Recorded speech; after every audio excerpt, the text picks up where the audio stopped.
हर हर महादेव मित्रों। दोस्तों, जिंदगी में चाहे आप कितने भी बड़े क्यों न बन जाएं, कभी भूल कर भी इन चार लोगों का अपमान मत करना, क्योंकि जो इंसान इन चार लोगों का अनादर करता है उसका भाग्य उससे छिन जाता है, उसका घर सुख शांति से खाली हो जाता है। ऐसे लोग चाहकर भी गरीबी और दुख से बाहर नहीं निकल पाते। याद रखिए, ये चार सिर्फ व्यक्ति नहीं बल्कि आपके जीवन के रक्षक हैं। तो आखिर वो चार लोग कौन हैं जिनका सम्मान करना ही ईश्वर की सच्ची पूजा मानी गई है? चलिए जानते हैं भगवान शिव द्वारा बताई गई इस अद्भुत कथा में। दोस्तों, एक बार भगवान शिव और माता पार्वती कैलाश पर्वत पर विराजमान थे। तभी भगवान शिव माता पार्वती से कहते हैं, हे पार्वती, मनुष्य कितना भी गरीब क्यों ना हो, उसे अपने साथ हमेशा चार व्यक्तियों को रखना चाहिए और कभी उनका अपमान नहीं करना चाहिए। माता पार्वती आश्चर्य से पूछती हैं, हे देवों के देव महादेव, इस कलयुग में वो कौन चार व्यक्ति हैं जिन्हें किसी भी मनुष्य को अपने साथ रखना चाहिए और जिनका अपमान नहीं करना चाहिए? भगवान शिव मुस्कुराते हुए कहते हैं, हे पार्वती, आज मैं पृथ्वी लोक पर एक सर्प का रूप धारण करके एक वृद्ध महिला के पास जाऊंगा। वह महिला कई वर्षों से मेरी आराधना कर रही है। हे देवी, अगर आप इसे ध्यान से सुनेंगी तो आपको पता चलेगा कि मनुष्य किन गलतियों से बच सकता है जो उसे बड़े पाप का भागीदार बना देती है। और मैं यह भी बताऊंगा कि गरीबी में इंसान कौन सी गलतियां कर बैठता है जिनके कारण वह हमेशा गरीबी के चक्रव्यूह में फंसा रहता है। इसलिए हे देवी, इस कहानी के जरिए पृथ्वी लोक पर हर मनुष्य को यह अमूल्य जानकारी मिलेगी। मित्रों, कथा शुरू करने से पहले मेरा आप सभी से अनुरोध है कि एक बार सच्ची श्रद्धा से कमेंट में हर हर महादेव अवश्य लिखें। मैं भगवान भोलेनाथ से प्रार्थना करता हूं कि वे आप सभी पर अपनी कृपा बनाए रखें, आप सभी को हमेशा खुश रखें और आप सभी की मनोकामनाएं पूर्ण करें। फिर भगवान शिव आगे कहते हैं, हे देवी, मनुष्य के जीवन में कब कौन सी बात काम आ जाए यह कोई नहीं जानता। आपने देखा होगा कि पृथ्वी लोक पर परिवार की महिलाएं अधिकतर विवादों में उलझी रहती हैं, कभी किसी एक बात पर तो कभी दूसरी पर। उनके बीच झगड़े होते रहते हैं।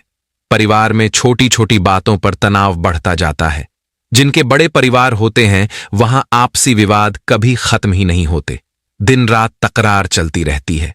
कई बार छोटी छोटी बातें इतनी बड़ी लड़ाई का रूप ले लेती हैं कि व्यक्ति उसमें फंस कर रह जाता है, चाहे वो बच्चे हों या महिलाएं। इसका परिणाम ये होता है कि परिवार के पुरुषों को भी दुख और नुकसान का सामना करना पड़ता है। मनुष्य का झगड़ा छोटा हो या बड़ा, उसमें समय, धन और शारीरिक हानि तो होती ही है। हे देवी, जिस घर में महिलाएं आपस में लड़ती हैं वहां की सुख शांति सदा के लिए समाप्त हो जाती है। ऐसे घर में प्रगति रुक जाती है और जीवन में अनेक समस्याएं आ जाती हैं। इसलिए हे पार्वती, इस कथा को ध्यान से सुनिए, क्योंकि इसे पूरा सुनने से मनचाहा फल प्राप्त होता है। हे भक्तों, अगर आप शिव भक्त हैं तो भोलेनाथ का अनादर मत कीजिए और इस कथा को अधूरी मत छोड़िए। भगवान शिव कथा आरंभ करते हैं। एक गांव में एक वृद्ध महिला अपने दो बेटों के साथ रहती थी। उसका पति पहले ही गुजर चुका था। उनके पास थोड़ी सी जमीन थी और उसी पर उनका गुजारा चलता था। बेटे मेहनती थे और तीनों मिलकर खेती करते थे। कुछ समय बाद जब दो बेटे विवाह योग्य हुए तो वृद्धा ने उनकी शादी कर दी। घर में दो बहुएं आ गईं। प्रारंभ में सब कुछ ठीक चला, घर में प्रेम और एकता थी। लेकिन धीरे धीरे दोनों बहुओं में झगड़े शुरू हो गए। कभी छोटी बात पर, कभी बड़ी बात पर दोनों में मनमुटाव बढ़ता गया। बड़ी बहू छोटी बहू पर आरोप लगाती, तू ऐसा करती है, वैसा करती है।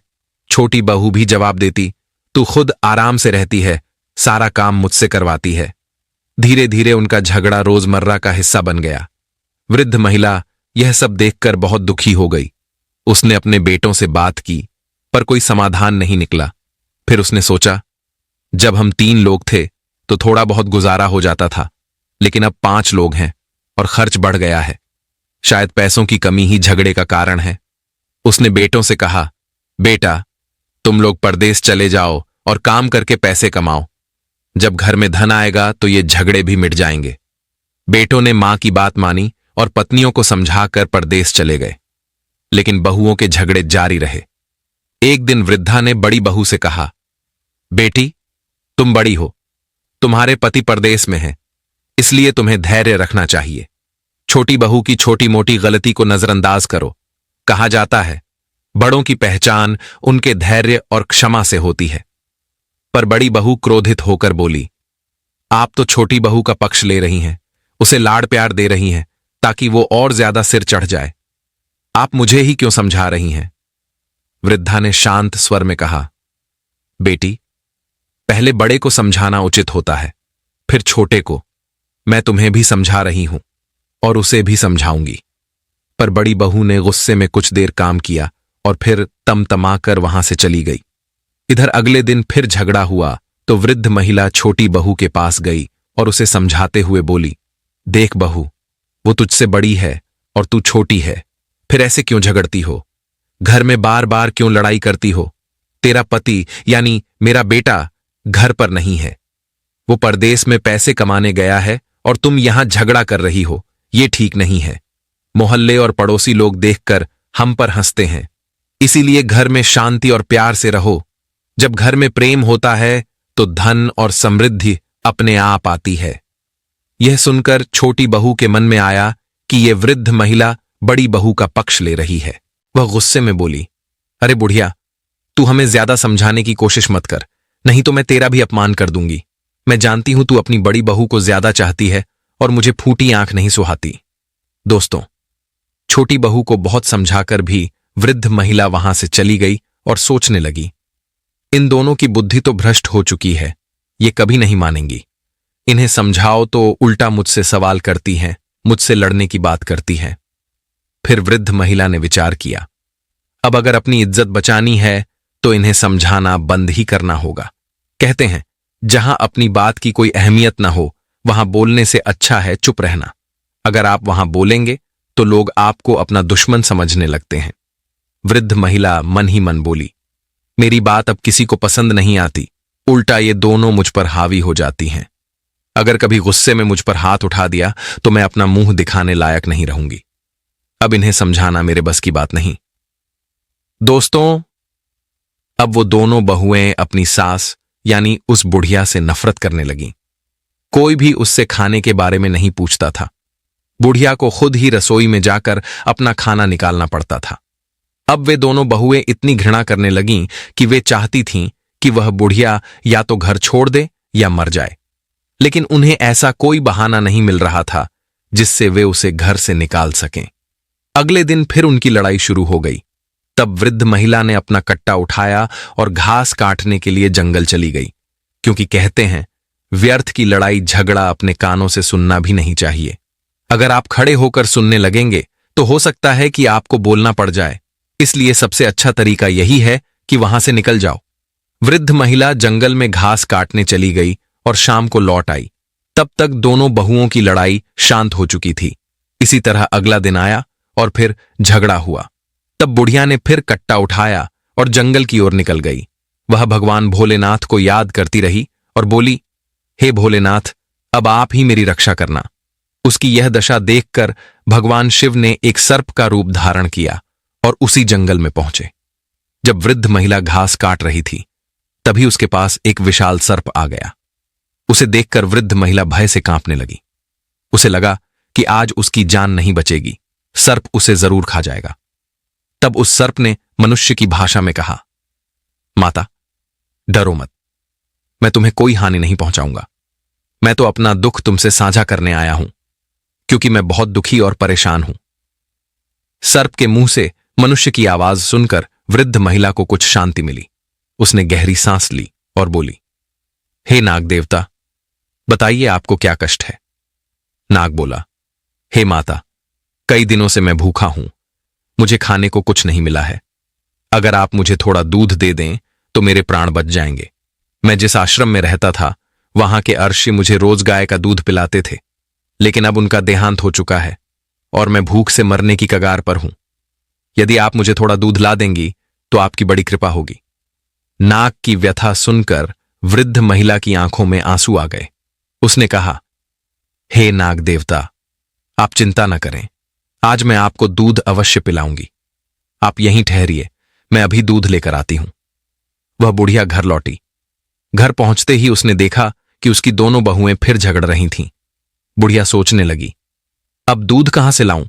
अगर बड़ी बहू के घर से दूध ले जाऊंगी और उसे पता चल गया तो वह झगड़ेगी, और अगर छोटी बहू के घर से लाऊंगी तो वो भी लड़ाई करेगी। अंत में उसने विचार किया, एक दिन बड़ी बहू के घर से दूध लाऊंगी और दूसरे दिन छोटी बहू के घर से, ताकि किसी को पता न चले। उसने वैसा ही किया। उस दिन उसने बड़ी बहू के घर से थोड़ा दूध लिया, कट्टे में छिपाया और घास काटने के बहाने जंगल चली गई। वहां नाग देवता पहले से उपस्थित थे। उन्होंने पूछा, हे माता, क्या मेरे लिए दूध लाई हो? वृद्धा बोली, हां नाग देवता, आपके लिए दूध लाई हूं। उसने वह दूध सर्प के सामने रख दिया। नाग देवता ने दूध पिया और बोले, हे माता, आपने मेरी जान बचाई है, मैं आपका उपकार कभी नहीं भूलूंगा। वृद्ध महिला बोली, हे नाग देवता, मैं आपसे एक बात पूछना चाहती हूं। आप एक सर्प होकर मनुष्य की तरह कैसे बोल सकते हैं? क्या आप सच में नाग देवता हैं या कोई और? हे माता, मैं एक श्राप के कारण सर्प बना हूं। मैं एक राजा के घर जन्मा था, पर मेरे पिता ने मुझे नाग समझकर जंगल में छोड़ दिया। मेरा श्राप 25 वर्षों का है और अब केवल 1 वर्ष शेष है। उसके बाद मुझे मेरा मनुष्य रूप वापस मिल जाएगा। यह सुनकर वृद्ध महिला के मन में करुणा जागी। वह रोज अपनी बहुओं के घर से दूध छिपकर लाने लगी और नाग देवता को पिलाने लगी, कभी बड़ी बहू के घर से तो कभी छोटी बहू के घर से। नाग देवता रोज आते, दूध पीते और आशीर्वाद देते। को ऐसा लगता जैसे उन्हें अपनी सच्ची मां मिल गई हो। एक दिन दोनों बहुओं ने देखा कि उनका दूध रोज कम होता जा रहा है। उन्होंने आपस में कहा, हमारा दूध कोई चुरा रहा है, हर तीसरे दिन दूध कम हो जाता है। बड़ी बहू बोली, हमारे यहां भी यही हो रहा है, कौन ले जाता है? उन्होंने सोचा कि घर में केवल बुढ़िया ही रसोई में जाती है, पड़ोसी कोई नहीं आता तो दूध कौन ले सकता है? तब छोटी बहू बोली, दीदी, तुम्हारा चोर और मेरा चोर दोनों एक ही हैं, चलिए हम उसे छुपकर देखते हैं। फिर दोनों ने योजना बनाई और छुपकर देखने लगीं। इधर अगला दिन होता है तो वृद्ध महिला रोज की तरह बड़ी बहू के घर में जाती है और रसोई में घुस जाती है। वे दोनों छुपकर देख रही थीं। वृद्ध महिला ने बड़ी बहू के घर से दूध लिया और कटोरे में छुपाया, फिर घास काटने के बहाने जंगल को चली गई। इधर बुढ़िया को दूध ले जाते हुए उन दोनों ने देख लिया। तब छोटी बहू ने कहा, चलिए देखते हैं ये बुढ़िया दूध लेकर जंगल में कहां जाती है और किसे पिलाती है, खुद पीती है या किसी और को पिलाती है। वृद्ध महिला जंगल में चली जा रही थी। उसके पीछे पीछे दोनों बहुएं गुप्त रूप से उसे देखने के लिए आगे बढ़ती जा रही थीं। वृद्ध महिला उस स्थान पर पहुंची जहां वो प्रतिदिन घास काटा करती थी और जहां वो नाग को अक्सर दूध पिलाया करती थी। इस बीच दोनों बहुएं दूर से छुपकर देख रही थीं कि बुढ़िया के पास एक विशाल और भयानक सर्प आया और बुढ़िया उसे दूध पिलाने लगी। सर्प दूध पीने लगा। जब बहुओं ने देखा कि बुढ़िया उस खतरनाक सर्प को दूध पिला रही है, और वो सर्प तो बहुत ही बड़ा था, ऐसा सर्प उन्होंने पहले कभी नहीं देखा था। सर्प को दूध पीते देखकर वे दोनों घबरा गईं। डर के मारे उनके पैरों तले जमीन खिसक गई। उन्होंने कहा, लगता है ये सर्प कोई दैत्य है और ये बुढ़िया भी कोई चुड़ैल लगती है, बल्कि हमारी सासू मां लगती नहीं है। कहीं ऐसा ना हो कि ये बुढ़िया हमें और हमारे बच्चों को भी खा जाए। हम आज इसे घर में नहीं घुसने देंगे। दोस्तों, उन दोनों को बहाना मिल चुका था। ऐसा निर्णय लेने के बाद वे दोनों बहुएं अपने घर चली आईं। इधर बुढ़िया नाग देवता को दूध पिलाती है और घास लेकर अपने घर की ओर चल देती है। जब वह घर पहुंची तो देखा कि घर का द्वार बंद था और दोनों बहुएं डंडा लेकर भीतर खड़ी थीं। घर जाकर बुढ़िया ने कुंडी खटखटाई तो दोनों बहुओं ने दरवाजा खोला। बुढ़िया ने देखा कि दोनों बहुएं अपनी साड़ी का पल्लू कमर में बांधे खड़ी हैं और हाथ में डंडा पकड़े हुए हैं। बुढ़िया ने पूछा, ये क्या मंजर है? तुम दोनों ऐसे क्यों खड़ी हो? हाथ में लाठी क्यों पकड़ी है? इस पर दोनों ने एक साथ जवाब दिया, अरे बुढ़िया, तू तो एक चुड़ैल है, एक दिन तू हमें खा जाएगी, हमारे बच्चों को भी मार डालेगी। बुढ़िया ने कहा, अरे बहू, क्या तुम पागल हो गई हो? मैं तुम्हारी सास हूं, कोई डायन नहीं जो तुम्हारे बच्चों को खा जाऊं। अरे तुम्हारे बच्चे तो मेरे पोता पोती हैं, जो मुझे मेरे बेटों से भी ज्यादा प्यारे हैं, और तुम ऐसी बातें क्यों कर रही हो? तब वे दोनों बहुएं कहने लगीं, अरे बुढ़िया, हमें पागल मत बनाओ, हमने तुम्हें देख लिया है। तू एक खतरनाक सर्प को दूध पिलाती हो, हमारे घर से चोरी करके दूध ले जाती हो और उस सर्प को पिलाती हो। वो सर्प कोई राक्षस है और तू उसके साथ कोई चुड़ैल या डायन है। अब हम तेरा विश्वास बिल्कुल नहीं करेंगे। आज के बाद तुम्हारे लिए इस घर में कोई जगह नहीं है। तुम्हें इस घर में हम घुसने नहीं देंगे, और अगर ज्यादा जबरदस्ती की तो यहां से जिंदा बचकर नहीं जाओगी। इसलिए अच्छा यही होगा कि तू यहां से चली जा। आज से तेरा हमसे कोई संबंध नहीं। दोस्तों, बुढ़िया ने दोनों बहुओं को बहुत समझाया। फिर बुढ़िया बोली, तुम लोग जो सोच रही हो ऐसा कुछ भी नहीं है। ये मेरा घर है, मुझे अंदर आने दो। लेकिन अब परिणाम यह हुआ कि दोनों बहुओं ने उस बुढ़िया को घर में घुसने ही नहीं दिया। बुढ़िया ने जबरदस्ती की तो एक बहू ने डंडा मार दिया और उसे धक्के देकर घर से बाहर निकाल दिया। रात का समय था और अंधेरा हो चुका था। बुढ़िया रोते हुए बोली, मैं इस रात में कहां जाऊंगी? उसकी बहू ने उत्तर दिया, हमें तुमसे कोई सरोकार नहीं है, चाहे तुम कहीं भी जाकर मरो। और इसके बाद उन्होंने घर का दरवाजा बंद कर दिया। बुढ़िया वहीं पर रोती रही। फिर उसने सोचा, रोने से अब क्या लाभ होगा, वो दोनों दरवाजा नहीं खोलेंगी। उसने तय किया कि उसे कहीं और शरण ढूंढनी चाहिए। इसलिए वो रात में ही उस स्थान पर गई जहां वो आम तौर पर घास काटा करती थी और उस नाग देवता का इंतजार करने लगी जिसे वो दूध पिलाया करती थी। हालांकि रात को नाग देवता नहीं आए, क्योंकि उनका आना दिन के समय ही होता था। वहां एक विशाल बरगद का पेड़ था जिसके पास वो बुढ़िया लेट गई। रात भर वो बरगद के पेड़ के पास बैठी रही और सुबह का इंतजार करती रही। जैसे ही सूरज उगा, वो नाग देवता वहां पहुंच गया। जब नाग देवता आए, उस समय वो बूढ़ी औरत नहीं दिखाई दी। वो इधर उधर देखता रहा, लेकिन जल्द ही उसकी नजर पड़ी कि बरगद के पेड़ के पास बुढ़िया रो रही है। नाग तुरंत वहां पहुंचा और पूछा, हे माता, आपको क्या हुआ है? आप क्यों परेशान हो? आप क्यों रो रही हो? बूढ़ी औरत रोते हुए बोली, हे नाग देवता, मेरी बहुओं ने मुझे घर से निकाल दिया है।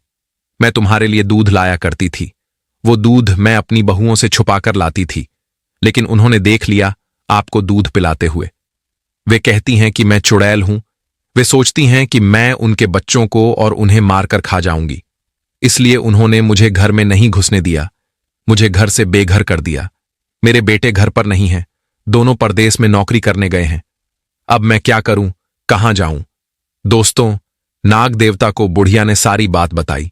तब नाग देवता बोले, हे माता, आप घबराइए नहीं, मुझे ही अपना बेटा समझिए। आज से मैं आपका बेटा हूं। नाग देवता की बात सुनकर बुढ़िया बहुत प्रसन्न हो गई। फिर नाग ने कहा, आप घबराइए नहीं, हमारे साथ आइए। इसके पश्चात नाग देवता बुढ़िया माता को साथ लेकर घने वन में गया। आगे आगे नाग देवता चलते गए और पीछे पीछे वृद्ध माता। वे एक विकराल जंगल में पहुंचे जहां नाग देवता बुढ़िया माता को लेकर आया। जहां वो आश्रम में दूध पीने जाया करता था, नाग बुढ़िया को उसी आश्रम में ले आया। बुढ़िया ने पूछा, बेटा, ये आश्रम किसका है? ये तो बहुत ही सुंदर और मनोरम है। तब नाग देवता बोले, हे माता, ये आश्रम एक ऋषि महात्मा का था जो अब परमात्मा को प्यारे हो गए हैं। उनका देहांत हो गया है। मैं यहां पर ही रहता था और इसी आश्रम में मुझे उस साधु ने गाय का दूध पिलाया था। गाय भी यहीं कहीं आसपास होगी। वो बेचारी भटक रही होगी। अगर वो हमें देख लेगी तो निश्चित ही यहां आ जाएगी। कुछ समय पश्चात वो गाय भी वहां आ गई। गाय के थन दूध से भरे हुए थे। तब नाग देवता बोले, हे माता, इस गाय का दूध निकालिए और आप भी पी लीजिए, हमें भी पिलाइए। दोस्तों, बुढ़िया गाय का दूध निकालती है, फिर नाग को दूध पिलाती है और स्वयं भी पीती है। फिर नाग कहता है, हे माता, अब आप घबराइए नहीं, निश्चिंत होकर इस आश्रम में रहिए। ये गाय हमारे लिए दूध देगी और यहां अर्षि महात्मा की कृपा है। वे अपनी कृपा छोड़कर यहां से चले गए हैं। अर्षि महात्मा की कृपा से यहां अन्नपूर्णा का वास रहता है। यहां पर रहने वाले को किसी चीज की कमी महसूस नहीं होती। खाने पीने की हर चीज यहां उपलब्ध है। आप कुछ भी खाइए, कुछ भी बनाइए। दोस्तों, ये सुनकर बुढ़िया और भी खुश हो गई और फिर अपने बेटे नाग देवता के साथ वहीं आराम से रहने लगी। नाग देवता हर दिन घूमने निकल जाता था और शाम को वापस आ जाता था, जबकि बुढ़िया और गाय वहीं चैन से रहते थे। गाय भी हर रोज घास खाने जाया करती थी और शाम को वापस लौट आती थी। शाम के समय वे तीनों एक साथ बैठकर भोजन करते और आश्रम में प्रेम से रहते थे। लेकिन एक दिन की बात है, नाग देवता जो हर दिन की तरह घूमने गया था, शाम को वापस नहीं आया। इससे बुढ़िया को बहुत चिंता हुई, क्योंकि वे तीनों साथ में भोजन किया करते थे। शाम को गाय तो आ गई, पर नाग देवता नहीं आए। बुढ़िया इंतजार करती रही कि उसका बेटा नाग देवता इतना अंधेरा हो जाने के बावजूद भी लौट आएगा, पर वह वापस ना आया। दोस्तों, बुढ़िया रात भर अपने बेटे का इंतजार करती रही। उसने कुछ भी नहीं खाया और पूरी रात भूखी रही, परंतु नाग देवता लौट कर ना आए। अगले दिन बुढ़िया स्वयं नाग देवता को ढूंढने जंगल की ओर निकल पड़ी। जंगल में उसने देखा कि वहीं उसका बेटा नाग देवता जमीन पर पड़ा था और पेड़ की टहनियों के नीचे दबा हुआ था। नाग देवता को टहनियों के नीचे दबा देखकर बुढ़िया व्याकुल हो उठी। उसने गाय की मदद से टहनियां हटाईं। वह नाग देवता काफी घायल और जख्मी थे। बुढ़िया ने पूछा, बेटा, सब कैसे हुआ? तब नाग देवता ने पूरी बात बताई। हे माता, जब मैं शाम को आश्रम लौट रहा था तो अचानक एक भयानक तूफान आया। मैं एक पेड़ पर चढ़ गया, पर तूफान के झोंके से वह पेड़ गिर पड़ा और मैं उसके नीचे दब गया। मैंने बहुत प्रयास किए, पर बाहर नहीं आ सका। मुझे चोटें भी आईं। बुढ़िया ने कहा, बेटा, तुम घबराओ नहीं, आओ मैं तेरे घाव भरने का इलाज कर देती हूं। दोस्तों, बुढ़िया ने नाग देवता को आश्रम ले जाकर कुछ औषधियां पिसकर मिश्रण बनाया। वह लेप बनाकर नाग के घायल शरीर पर लगाती रही। रोज ये लेप लगाने से धीरे धीरे उसके घाव भरने लगे और बुढ़िया ने पूरी निष्ठा से उसे ठीक किया। 1 वर्ष बीत जाने पर भगवान शिव ने नाग रूप त्याग कर मनुष्य का रूप धारण कर लिया और वह सुंदर राजकुमार बन गए। राजकुमार को देखकर बुढ़िया अत्यंत प्रसन्न हुई और बार बार प्यार से उन्हें छूती रही। कुछ दिनों तक वे आश्रम में रहे। फिर एक दिन बुढ़िया ने कहा, बेटा, अब हमें तुम्हारे पिता के पास जाना चाहिए। उसने पूछा, तुम कहाँ के रहने वाले हो? तुम्हारे पिता कैसे हैं? तुमने कहा था तुम राजा के बेटे हो, चलो देखते हैं वे कैसे हैं। पर राजकुमार बोला, नहीं, मैं बाहर नहीं जाऊंगा। उसे देखकर क्या करूंगा जिसने हमें जंगल में छोड़ दिया था। तब बुढ़िया समझाती है, बेटा, जब तुम नाग रूप में थे तब तुम्हारे पिता ने डर कर तुम्हें छोड़ दिया होगा, पर अब तुम मनुष्य हो, उन्हें देखकर वे प्रसन्न होंगे और मैं भी उनसे मिल लूंगी। अंततः भगवान शिव रूपी राजकुमार बुढ़िया को लेकर राजमहल चल पड़े। जब वे राज्य में पहुंचे तो लोग उनके सौंदर्य पर मोहित हो गए और सोचने लगे, काश यह राजकुमार हमारा होता। वे दोनों शहर में प्रवेश करके चौकीदार से मिले। चौकीदार ने उन्हें राजा के मंत्री के पास पहुंचाया। मंत्री के पास पहुंचे तो उन्होंने कहा, हमें राजा और रानी से मिलना है। मंत्री ने उत्तर दिया, बेटा, हमारे राजा और रानी आज मिलने योग्य नहीं हैं। उनकी स्थिति बहुत खराब है, सिंहासन खाली पड़ा है। तब राजकुमार ने जिद की और बुढ़िया ने भी आग्रह किया, हमें उनसे मिलवा दीजिए, हमारा उनसे मिलना आवश्यक है। मंत्री ने कहा, राजा साहब बहुत काल से पीड़ित हैं। यह बात 25 वर्षों से है। रानी ने एक सर्प जैसा संतति दी थी। जब राजा ने देखा तो भयभीत हो गए और सोचने लगे कि प्रजा क्या कहेगी। इसलिए राजा ने उस सर्प को जंगल में फेंक दिया। तब से राजा रानी दुख और अवसाद में रह रहे हैं। राजकुमार और बुढ़िया को मंत्री राजा रानी के पास ले गया, जहां वे दोनों भारी उदासी में पड़े थे, शरीर और चिंताओं से थके हुए। राजकुमार ने बुढ़िया के साथ जाकर उनके पैर छुए। जैसे ही राजकुमार ने उनके चरण स्पर्श किए, राजा और रानी में भीतर से एक संवेदना जागी। उन्हें लगा, यह तो हमारा पुत्र है। राजा रानी अचानक उठकर बोले, बेटा, तुम कौन हो? कहां से आए हो? अपना परिचय दो। तब भगवान शिव अपने रूप में प्रकट हुए और सारी कथा बताई। उन्होंने कहा कि बुढ़िया का ध्यान रखो।